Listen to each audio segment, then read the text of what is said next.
a few days ago, I was on another river in Europe and I saw a place to kayak, but I didn't have the chance. So today I'm in a town called Reading in England and I have another chance to kayak down the River Thames. So let's go.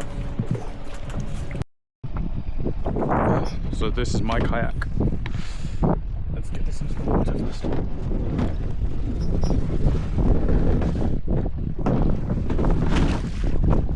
I'll try and get in without falling in the water. I'm pretty sure I won't fall in, but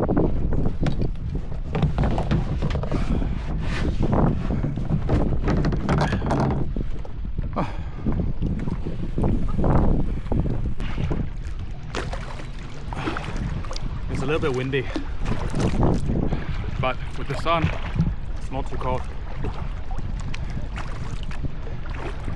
And I'm paddling upstream, so apparently if you head upstream, I don't know, a few kilometers to the next lock, there's a beach or something like that.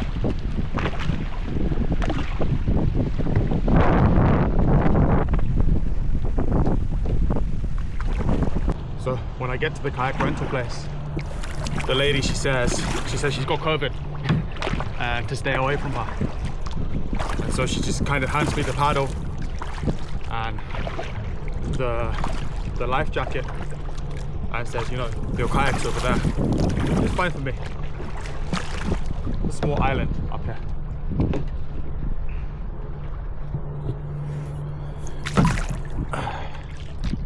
These islands usually,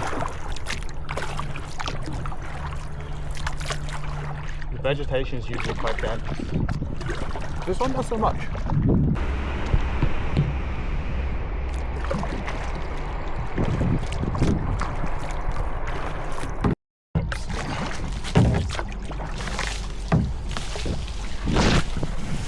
I'm going to crash into some trees. You've got to be a bit careful.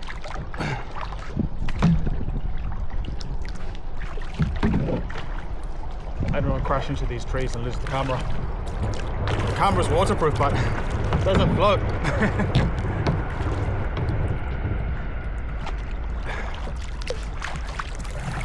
I honestly thought that was a real person. That woman up there scared me. I thought it was a real person, Lara Croft. It's just a statue. Somebody really likes Lara Croft. There she is on the canal barge.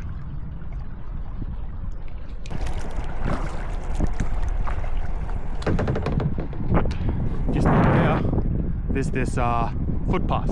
I think it's called, I don't know, it's called the Thames Path or something like that.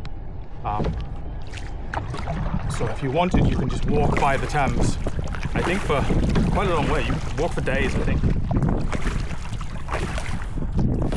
And I think I don't have days, and kayaking is the more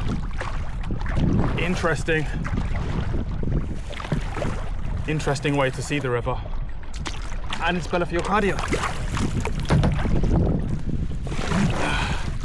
So this is turning into quite the workout. The wind is blowing against me, and the water is moving, well, in the opposite direction. I'm going upstream, and obviously the water's moving downstream. So it's just turning into much more of a exercise, intensive kayaking trip than I thought. But it should mean on the way back, you know, the wind, it should mean on the way back, the wind and the water help me get back. Which is good, because I should be a little tired then.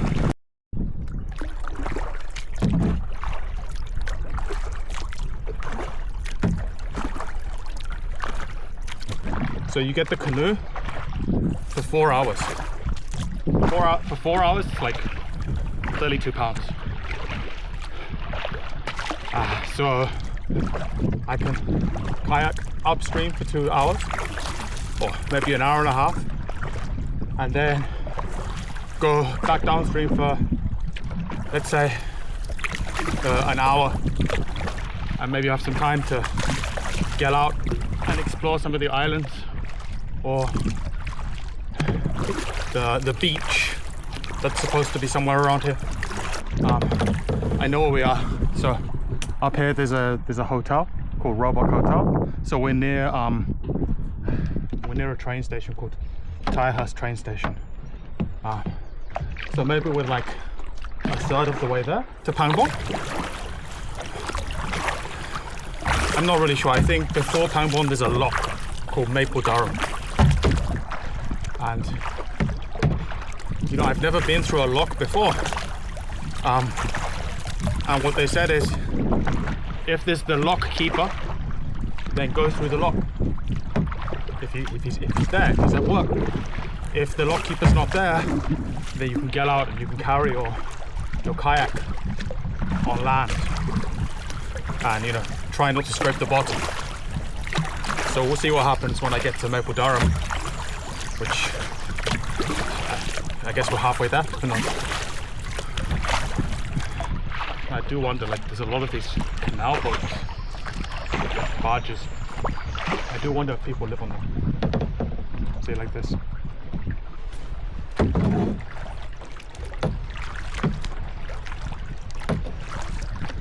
Yeah, people live on them. I guess if you don't have to pay like if there's no mooring fees, or if the mooring fees are cheap, it might be cheaper to live on a houseboat. To live on a houseboat than it is to live, you know, rent a house, especially in the UK. I'm not sure if what I'm seeing is real, but is there a post box on that wall? Let's have a look. I can see something red, and it kind of looks like a Royal Mail post box in the middle of a river. Is this like the post box for? Oh, let's get closer. Maybe it's not a post box. The water's quite shallow here. I'm gonna crash. Okay. Yeah. If you look here, you can see the bottom. So I guess your boat, the big boats, they couldn't stop here. Which, you know, begs the question, who is posting their mail here?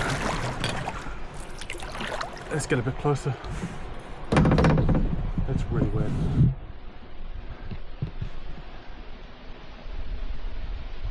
I'll make out the writing of the pickup time. That's very strange. Oh, I don't know why that's there. Okay, anyway, let's keep going. If anybody knows why there's a Royal Mail post box there, please comment. I mean, most of my viewers are not from the UK. When I look in the analytics, like the UK is like number 9 or number 10. But who knows? Maybe somebody local will see this and they'll be able to tell me, you know, why there's a post box on a wall in the middle of the river. Oh wow, look at this.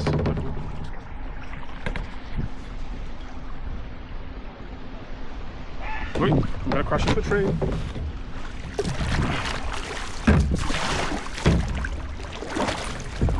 Crash into a tree. Don't crash into a tree. No, I suspect these islands are inhabited by the geese and the birds. There's up ahead. There's like a. This looks a bit like a beach, you know. Like maybe I could stop here and take a rest. Let's head over there and see. You see, just over here. So I'm not too keen to go on the islands because I think I might be invading the geese's privacy. Stop here and then we can look at the map and see how far we are down the river. Let's see, can I get all the way up to the edge?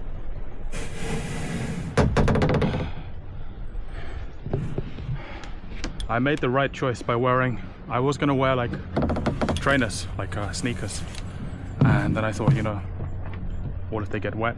So I decided to wear these. Made the right choice, I think, because I'm gonna have to get my feet a little bit wet. My god, the water's cold.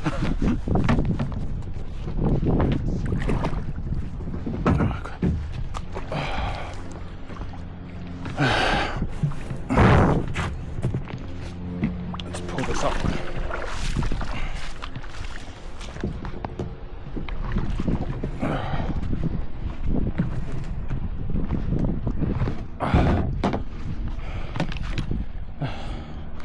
Should be okay there.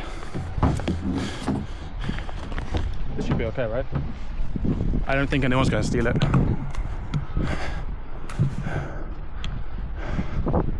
Oh, it's just this metal.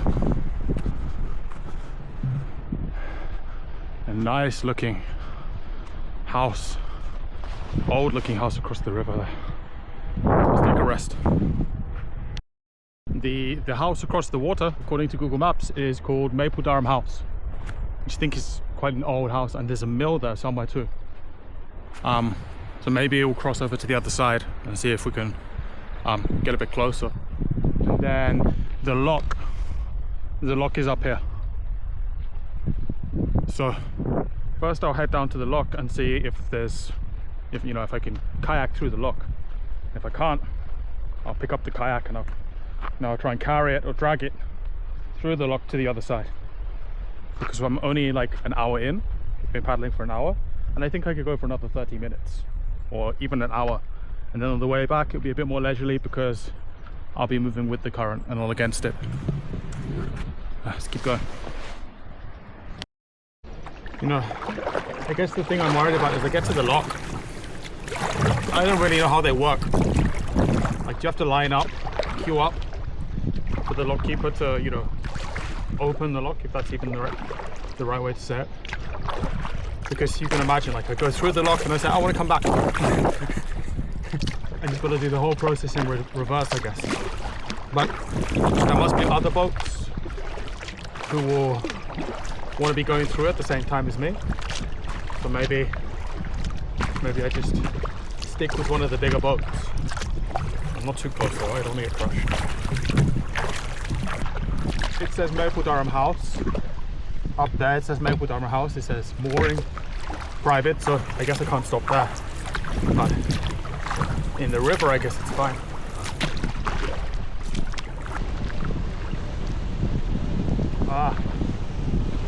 There's the mill. But you know, this looks quite powerful for, you can see there's an old church and a house up here. But this looks very powerful for a mill. I'm gonna get, it looks like corkscrew. So I'm gonna guess that this is used for power generation, because there's a sign over there. It says Maple Durham Power Partnership. So I guess that's what that's doing now. It's making power. And I guess here, maybe if we can get a bit further forward, that will be the old water wheel. So yeah, the water wheel is here, like the old water wheel for the mill.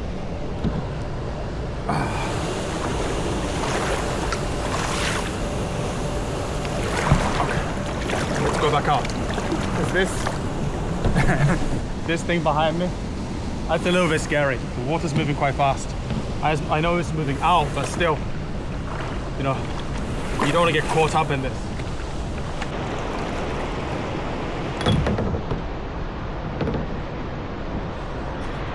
I'm gonna wait around for a few minutes and see if somebody comes to open the lock, because there's no lock keeper here, self-service. And this boat, there's no way for me to moor it. I don't have rope. So I'll wait for a few minutes and see.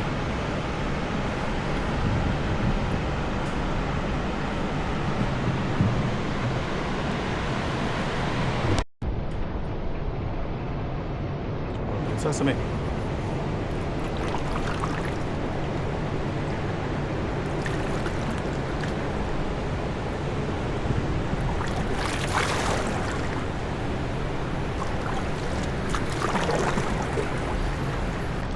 Am I alright to go through?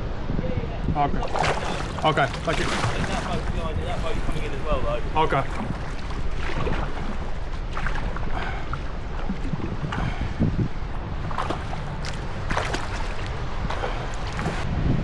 So we're in the lock now, and it says, you know, there's another boat.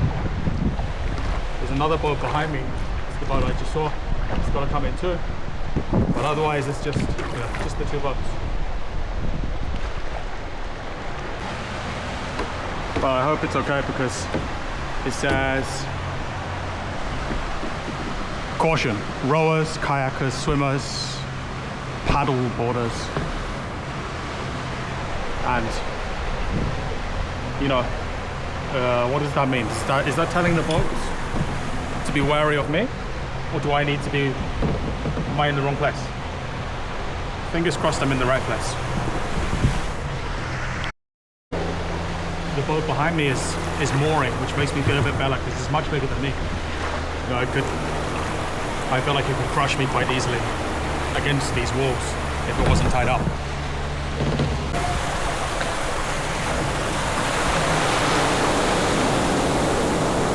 Oh wow. That's a little bit scary.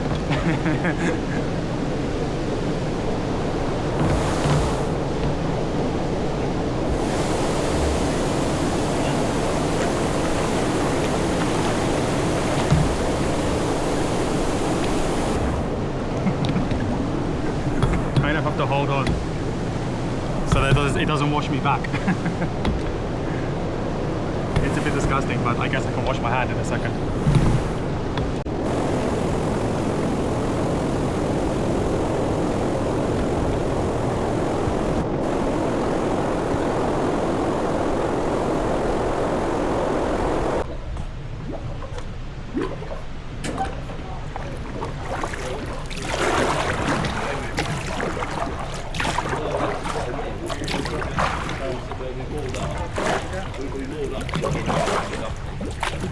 Yes.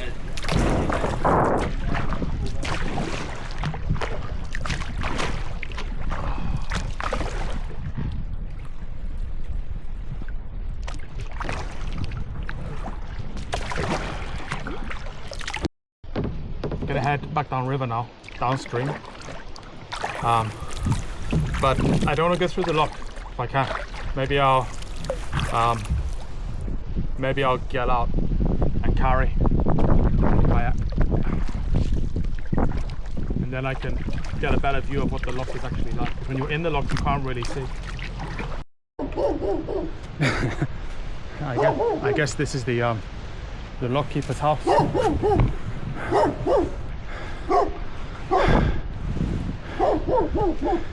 I kind of regret getting out to carry it now because it takes two hands to carry. It's really heavy.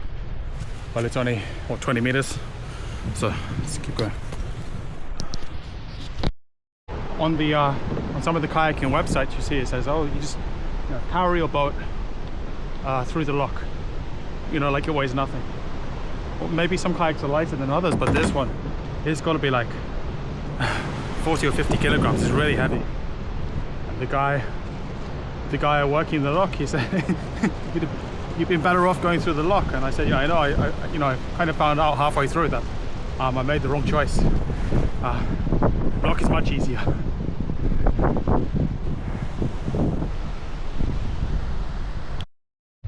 I always find kayaking on the river quite cathartic.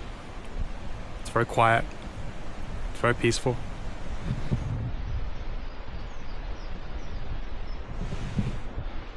So I'm just gonna drift downstream and hopefully not bump into too many trees on the way back. So, signing off for this video.